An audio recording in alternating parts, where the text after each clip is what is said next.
X সমান 2+√3 হলে x plus 1/x এর মান নির্ণয় করো। এক্স এর মান দেওয়া আছে কত, 2+√3।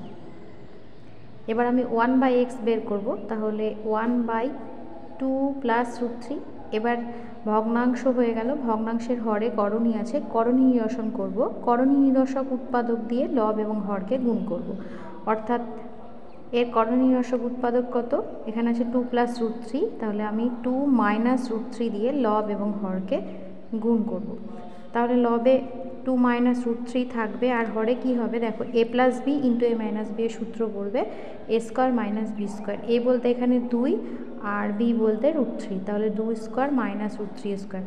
উপরে থাকছে 2-√3, নিচে হবে 4-√3² করে 3, অর্থাৎ 1। তাহলে আমরা পেয়ে গেলাম 2-√3 পেয়ে গেলাম 1/x এর। এবার মান বসিয়ে দিয়ে